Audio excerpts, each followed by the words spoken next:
আমি চাই শুধু এতটুকু কথা বলতে, রমজান মাস আমাদের আর একদম কাছাকাছি।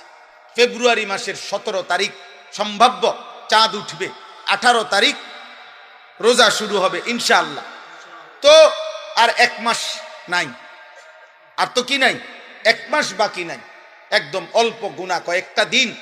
এই গুনাহ কয়েকটা দিন আগে আমি আপনাদের কাছে বললাম, কিশোর যুবক ভাই তোমাদের কাছে বললাম, মহান আল্লাহ পাক রব্বুল আলামিন প্রত্যেকটা ইমানদার মুমিনের কাছে খুব বেশি চায় যে বান্দা আমি তাকওয়া চাই, মানে তোমার জীবনটা এমন বানাও, গুনাহ থেকে বাঁচো, আমি আল্লাহর হুকুম পালন করো।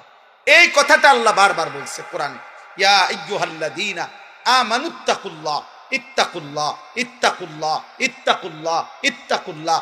হে ঈমানদার, আল্লাহকে ভয় করো, আল্লাহকে ভয় করো, আল্লাহকে ভয় করো, আল্লাহকে ভয় করো, আল্লাহকে ভয় করো। ইয়া আইয়ুহান নাবিয়্যুত্তাকিল্লাহ।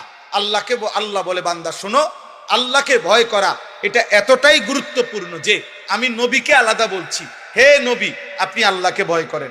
আমি ঈমানদারদেরকে আলাদা বলছি, ইয়া আইয়ুহাল্লাযীনা আমানুত্তাকুল্লাহ। হে ঈমানদারগণ আল্লাহকে ভয় করো। আল্লাহ বলেন শুধু নবীকে না, ঈমানদারকে না। এবার শুনো, পৃথিবীর সমস্ত মানুষকে আমি বলছি, ইয়া আইয়ুহান নাসুত্তাকু রাব্বাকুম।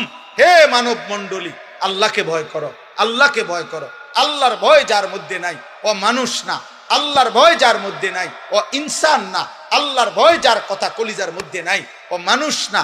এজন্য আল্লাহর ভয় মানে গুনাহ ছেড়ে দেওয়া, আল্লাহর ভয় মানে আদেশ পালন করা। এই অনুভূতি, এই চেষ্টা ভাঙ্গা পড়বে, হুঁচট খাবে, কম হবে, ছুটে যাবে। গুনাহ তোমারও হয়, গুনাহ আমারও হয়, গুনাহ প্রত্যেকের হয়। কিন্তু আব্বা একটা হলো গুনাহ হয়ে যায়, পিছলা খেয়ে যায় মানুষ, কিন্তু আরেকটা হলো 24 ঘন্টা